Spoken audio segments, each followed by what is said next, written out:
An astonishing, loopy, and very true World War II story about Great Britain tricking Germany into believing false invasion plans has been the source material for nonfiction books and movies dramas. But this ludicrous 1943 espionage plot involving a corpse, fake papers, and amazing good fortune also lends itself to absurdity. That's the approach the Brit comedy collective Spitlip takes with Operation Mincemeat, the Olivier award-winning musical comedy import from London. Think of it as Monty Python on speed, and then throw in some Ealing studio wit and a bit of beyond-the-fringe slyness.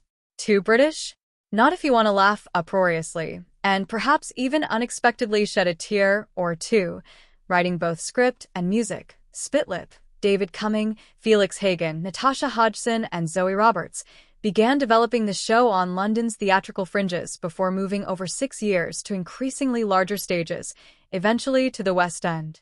The original cast, Cumming, Hodgson, Roberts, Jack Malone, and Claire Marie Hall, now arrives on Broadway with a well-seasoned show full of pluck, luck, and dazzle, and a kind of outrageous and improbable mission of its own. The 5-actor ensemble, under the nimble direction of Robert Hasty, takes a cuckoo and a wee bit horrifying premise and mines it for every gem of a laugh, be it big, small, or shameless.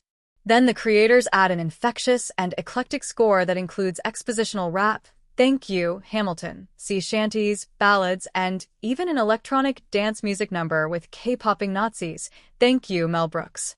The preposterous plot begins with a band of brothers and savvy sisters, too, in search of an unclaimed corpse, disguising it as a Royal Marine officer and creating a fictional persona to make their ruse credible. The trickier part is then tossing the corpse into the sea with the hope that the body, and the briefcase it carries with false invasion documents, will land among a nest of German spies on shore, then find its way to Hitler, who will divert his troops far from where the real Allied landing will take place. Simple, no? No.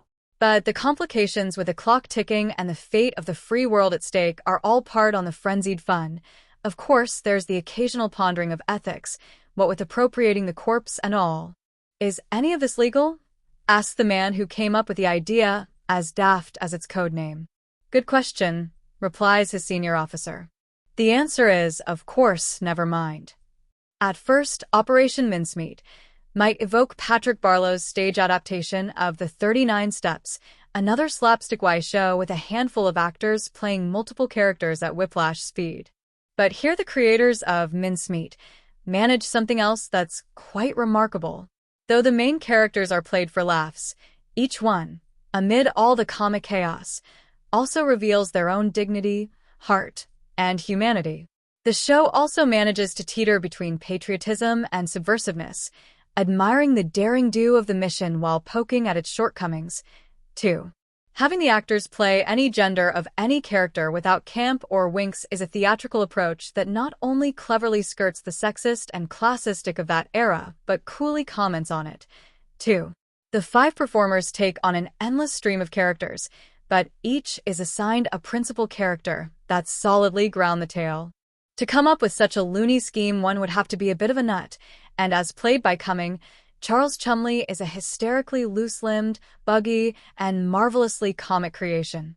Taking the lead with the plan is the character of Ewan Montague, a swaggering, smug, and ever-entitled officer, with your brains and my literally everything else, and played with captivating assurance and a sterling voice by Hodgson.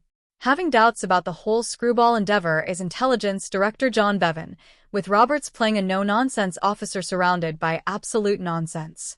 Supporting the officers are 2 unsung women from the secretarial pool, long-serving, prim and proper Secretary Hester Leggett, Malone, and the young and unappreciated clerk Jean Leslie, Hall.